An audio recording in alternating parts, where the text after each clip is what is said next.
hoje, tá, amor? A gente vai sair, passearmos, vai tomar cerveja, né, hoje. Eu tô acreditando. É? Você vai ficar feliz, né? Muito. Já te...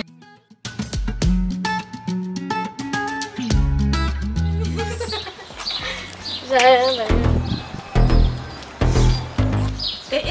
Kan mo la wet ne ko la la Sozinho. so am gen pas jamais de ma prendre no téléphone bon mais pas 5 appels manqués petit nous mal là pas jamais relé Tá, amor? Fica um pouquinho. Um pouquinho sozinho.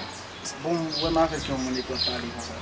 qui ça pour me dire petit madame bam tando Tu veux se parler? Bon problème, vie retourner, tout vie retourner. Moi, tout ça déjà. Bon, tu peux passer check là. Mais je dis, je suis disponible sur le milieu, on m'a pas sorti. allez dit là petit là et ça m'a fait faire pas jamais me comment ti moun nan pas Mais ce soir, tu fais ça, je n'ai pas besoin de coller d'avant parler ensemble avec pas me parler avant tout vous comprenez? Je donne petit peu de parler pour parler avec elle, l'aime besoin petit peu de parler avec elle, ok? On bien, maintenant, ni qu'à parler. Maintenant, ni qu'à parler. De l'argent est là qu'il faut passer là? Pas vrai? Ah bon. On va faire moi. Non, faut t'arriver. Tu ne peux pas Faut t'arriver. On va ça combien de temps? Il va passer qui aujourd'hui? On va pas mentir sur moi. C'est pas mentir ma baille. C'est pas mentir ma baille. Pour je t'ai traité comme si c'est fort moi était. On parler en vérité. Ah oui?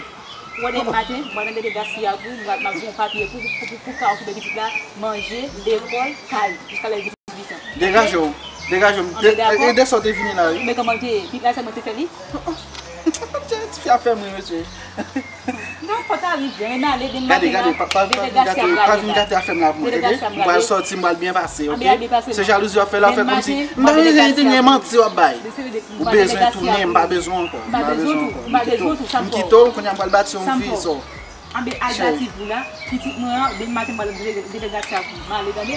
Pode fazer o que você quiser.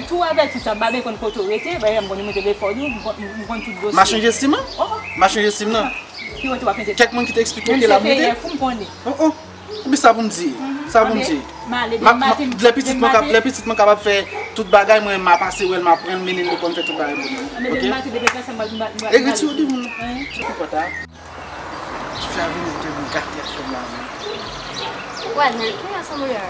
Não, ela é minha irmã, que ela veio conversar comigo, ela precisa de uma coisa, mas eu por enquanto eu não tenho dinheiro para dar para ela, entendeu? Ah, entendi. Parece Sua que irmã? ela fala assim. Sim, sim. E que história é essa de Petit?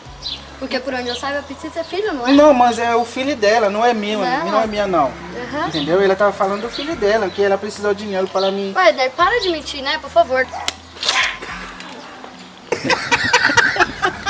Mas quem fala para ela que o Petit é o filho?